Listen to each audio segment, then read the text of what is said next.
Good day mga kasweldo. Palagi ka bang late sa trabaho mo pero wala namang deduction dahil sa grace period? Paano kung naubos mo lahat ng grace period? Alam mo ba kung magkano ang bawas sa sweldo mo? Kung hindi pa, tara discuss natin.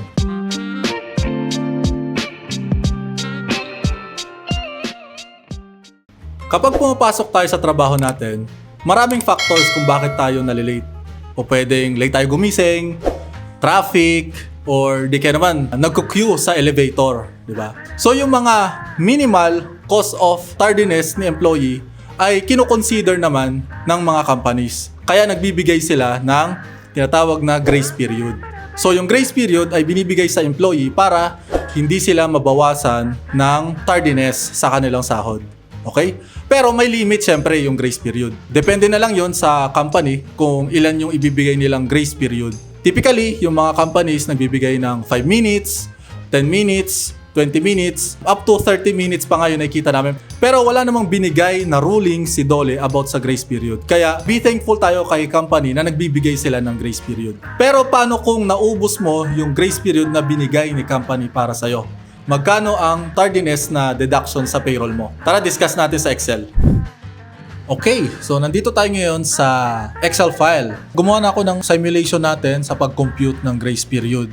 Yan. So, discuss muna natin kung ano yung meron dito sa Excel file. So, una, dito sa my upper left, naglagay lang ako ng days in a year para makompute natin ng tama yung different rates ng sample employee natin. Yan. So, una, monthly rate. So, si employee ay kumikita ng 20,000 pesos per month. Okay, so gamit yung days in a year, na-compute natin yung daily rate niya. Tapos, using daily rate, na-compute din natin yung hourly rate. And using hourly rate, nalaman natin yung minute rate. Kailangan natin umabot hanggang minute rate dahil per minute yung computation natin sa tardiness, di ba?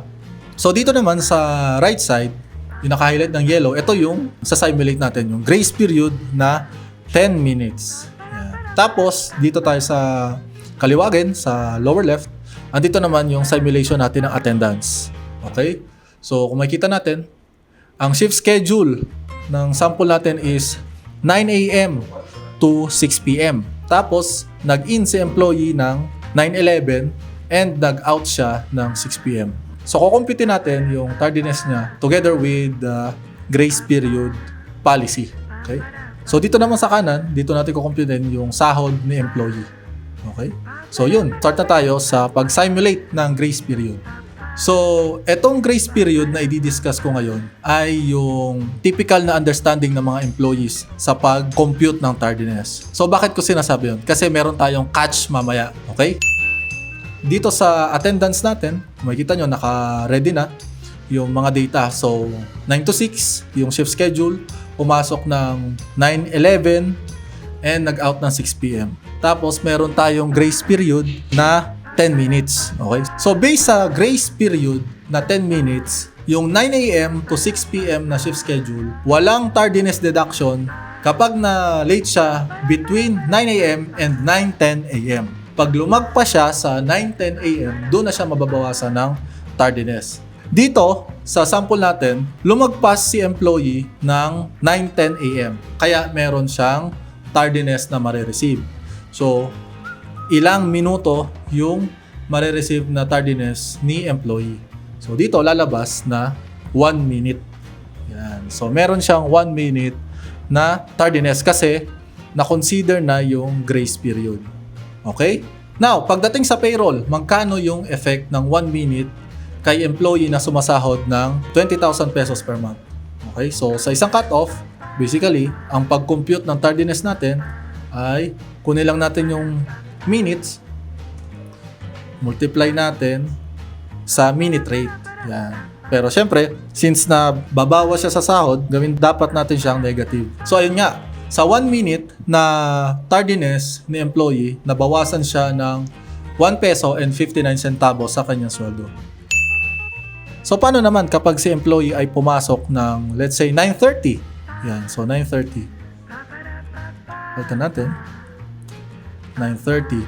So, lalabas na yung tardiness minutes niya ay 30 minutes minus 10 minutes dahil sa grace period natin. So, lalabas na 20 minutes na lang yung tardiness niya.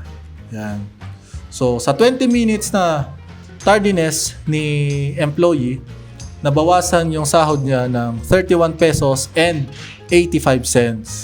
Yan. So, naintindihan na natin kung paano mag-compute ng tardiness. Ngayon, balik tayo sa grace period. Kung makikita nyo, dito sa pag-compute natin ng tardiness, binabawas yung 10 minutes doon sa total na tardiness ni employee. So kung makikita nyo sa pag-compute natin ng tardiness, binabawas yung grace period na 10 minutes doon sa total tardiness ni employee. Okay? Ang problema sa ganitong computation, nagiging subject siya for abuse nila employees. Ang mangyari, instead na kailangan dumating sila ng 9 a.m. sa office, dumadating sila lagi ng 9:10. Gamit na gamit nila araw-araw yung grace period. Ngayon, imagine nyo kung 30 minutes yung grace period ni company. E di, laging late ng 30 minutes si employee tapos walang bawas sa sahod niya. Kaya lumalabas, lugi si company.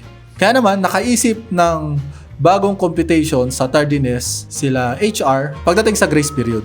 Yun yung i-discuss natin next. Okay? So, simulan natin sa perfect attendance muna. So, yung shift schedule ay 9 a.m. to 6 p.m. Nag-time in si employee ng 9 a.m. and then nag-time out siya ng 6 p.m. So, malinis. Walang problema sa attendance niya. Kaya, ang tardiness niya ay 0. So, pagdating sa payroll, wala namang bawas.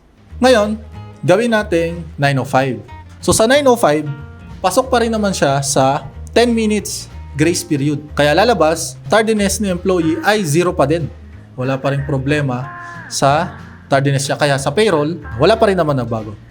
Ngayon, gawin natin 9:11. Yan. So, lumagpas siya ng 1 minute doon sa grace period na 10 minutes. Pagdating sa tardiness, ang magiging tardy niya na ay 11 minutes. So, ganito yung naisip ng ibang companies para hindi ma-abuse yung grace period. Hindi na nila ibabawas yung grace period doon sa tardiness mo. Okay? Wala ka lang tardiness deduction kapag na-late ka within the 10 minutes grace period. Pero kapag lumagpas ka na sa grace period mo, yung total tardiness mo pa rin yung mababawas sa'yo. Yan. Okay, so dito sa sample, kahit may 10 minutes grace period si company, kapag lumagpas ka doon, yung buong tardiness mo pa rin yung mako-compute. Yan. So dito, 11 minutes. Kaya pagdating sa payroll, nabawasan si employee ng 17 pesos and 52 cents. So yun nga mga kasweldo, natutunan na natin kung paano mag-compute ng grace period and nalaman natin na may dalawang types pala sa pag-compute ng grace period. Okay? So para di kayo magulat, maganda tanungin nyo na lang HR nyo kung ano bang formula yung ginagamit nila sa pag-compute ng tardiness with grace period. So kung natuto kayo sa video natin na to, huwag nyo na rin kalimutan mag-like, share, and subscribe sa aming channel para ma-update pa kayo sa mga future topics natin. Okay? Yun lang. Thanks!